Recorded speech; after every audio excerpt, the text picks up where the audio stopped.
आखाती देशांमधील युद्धाच्या पार्श्वभूमीवर देशात इंधन आणि परकीय चलनाची टंचाई निर्माण झाली आहे। यामुळे पेट्रोल डिझेलचा वापर टाळावा, अनावश्यक ताफा कमी करावा असं आवाहन पंतप्रधान नरेंद्र मोदींनी केलं। एकीकडे मोठ्या प्रमाणात इंधन टंचाई निर्माण झाल्यानं सर्वसामान्य नागरिक त्रस्त आहेत, तर दुसरीकडे मित्रपक्ष असलेल्या शिंदे गटाचे खासदार श्रीकांत शिंदे यांच्या नांदेड दौऱ्यात मात्र मोदींच्या आवाहनाचा विसर पडलेला दिसून आला। या दौऱ्यात श्रीकांत शिंदेंच्या ताफ्यात 1-2 नाही तर तब्बल 16 चारचाकी वाहनं दिसून आली। या गाड्या स्वतः शिंदे यांनी सांगितल्या नसल्या तरी त्यांच्या समर्थकांना इंधनाची बचत करण्याचा संदेश देण्यात शिवसेना अपयशी ठरल्याचं दिसून आलं। शिवसंवादचा दौरा सुरू आहे। नांदेडमध्ये देखील बैठक झालेली आहे। काय नेमका आढावा घेतला? शिवसंवाद दौऱ्याच्या माध्यमाने आज मराठवाड्याचा दौरा सुरू झाला आहे। सकाळी जालना जिल्ह्याचा दौरा पूर्ण झाला।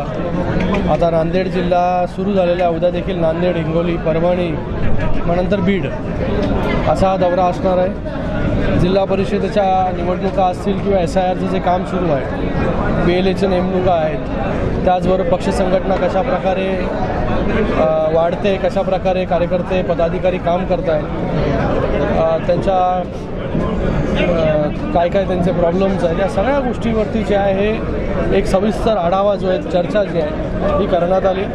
सगळे आमदार महोदय या नांदेडचे, हेमंत पाटील जी असतील, गुंडारकर जी असतील, त्याचबरोबर कल्याणकर जी आहेत, आत्ताच त्यांचा प्रवेश शिवसेनेमध्ये झाला असं शंकरांना, हे सगळे उपस्थित होते। कार्यकर्ता पदाधिकाऱ्यांशी चर्चा जी आहे ती सगळ्या विषयांवरती झाली आणि येणाऱ्या काळामध्ये पक्ष संघटना अजून कशी मजबूत होईल, त्याच्यासाठी काय काय करावं लागेल, या सगळ्या गोष्टींचा जो आहे तो आढावा घेतला। विधान परिषद भाजपला रोखायचं असेल तर मंत्रिपद द्यावं लागेल शिवसेनेचं, त्याला अशी कार्यकर्त्यांनी मागणी केल्याचं कळतं। तुम्ही बसले का आतमध्ये ना? कार्यकर्त्यांना बाहेर येतात कसं बाहेर माहिती येते? बघा, मला वाटतं प्रत्येक कार्यकर्त्याची मागणी असते आणि मला वाटतं निर्णय जो आहे शिंदेसाहेब घेत असतात। योग्य पदाधिकाऱ्याला योग्य वेळी न्याय हे देण्याचं काम जे शिंदेसाहेबांनी केलेलं येणाऱ्या काळामध्ये देखील तसंच। विधान परिषदेच्या किती जागांवरती शिवसेनेचा दावा आणि जागा वाटपाचा तिळा वगैरे सुटलेला आहे? आता जे आहे तुम्हाला लगेच कळेल। मला वाटतं शिंदेसाहेब पण असतील किंवा बाकी आमचे जे नेते आहेत, समन्वय समिती यांच्या बैठका ज्या आहेत ते होत आहेत। लवकरच आपल्याला कळेल की किती जागा ज्या आहेत कुठला पक्ष जो आहे तो लढतो। शिंदेसाहेब आणि दुसरे मुख्यमंत्री आज दिल्लीला गेले होते 4 दिवस। आज मला वाटतं कांद्याच्या प्रश्नांवरती तिथे गृहमंत्री अमित शाह साहेबांबरोबर मीटिंग होती, चर्चा होती। त्याचबरोबर मला वाटतं जलजीवन मिशनची पण चर्चा त्या ठिकाणी CR पाटील साहेब यांच्या अध्यक्षतेखाली होती। तर याच्यावरती चर्चा जी आहे ती त्या ठिकाणी झालेली आहे। सरकारने कांद्यासाठी देखील निर्णय जो आहे तो आता आज मला वाटतं घेतलेला आहे। विधान परिषदेत किती जागा मागतोय आपण?